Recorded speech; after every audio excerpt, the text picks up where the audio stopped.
अनसुनी कहानी में आपका स्वागत है मित्रों। आज हम आपको सुनाएंगे अदृश्य खजाना।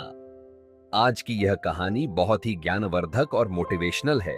तो चलिए चलते हैं कहानी की ओर। एक बार की बात है, एक छोटे से गांव में किशन नाम का एक युवक रहता था। वह अपनी गरीबी से परेशान था और हमेशा कोई बड़ा खजाना पाने का सपना देखता था। एक दिन उसे गांव के पुराने मंदिर के पास खुदाई करते हुए एक धातु की छोटी सी चाबी मिली। वह चाबी चमकदार थी और ऐसा लगता था जैसे उसका इस्तेमाल किसी बड़े रहस्य को खोलने के लिए होता हो। किशन ने तुरंत यह सोच लिया कि यह चाबी किसी खजाने की ओर इशारा कर रही है। उसने गांव के सबसे बूढ़े व्यक्ति से इसके बारे में पूछा। बूढ़े व्यक्ति ने कहा, यह चाबी मंदिर के पीछे की गुफा में छुपे खजाने का रास्ता खोल सकती है, लेकिन उस गुफा में जाना आसान नहीं है। हर मोड़ पर एक नई चुनौती तुम्हारा इंतजार करेगी। किशन ने हिम्मत जुटाई और गुफा की ओर चल पड़ा। गुफा के प्रवेश द्वार पर उसे एक पुरानी दीवार मिली जिस पर लिखी इबारत को वह समझ नहीं सका।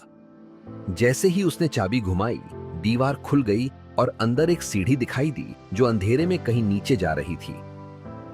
हर कदम के साथ उसे ऐसा लग रहा था जैसे कोई अदृश्य शक्ति उसका पीछा कर रही हो। पहले ही मोड़ पर उसे एक दैत्याकार मूर्ति दिखाई दी जो उसके आगे की राह रोक रही थी। मूर्ति के हाथ में एक ताज था और उसके नीचे लिखा था, केवल वह जो अपनी इच्छाओं पर काबू रखेगा आगे बढ़ सकेगा। किशन ने सोचा कि अगर वह इस ताज को ले तो शायद वह खजाना पा सकेगा, लेकिन जैसे ही उसने ताज को छुआ, मूर्ति जीवित हो गई और उसने उसे पकड़ लिया।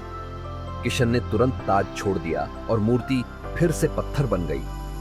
वह समझ गया कि लालच उसे नष्ट कर सकता है। आगे बढ़ते हुए उसे एक और दरवाजा मिला। दरवाजे पर लिखा था, केवल वह व्यक्ति जिसे दूसरों की चिंता है यहां से गुजर सकता है।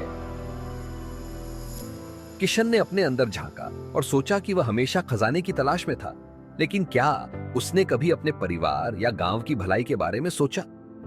जैसे ही उसने दूसरों की भलाई के बारे में सोचा, दरवाजा खुल गया और अंदर उसे खजाना मिला।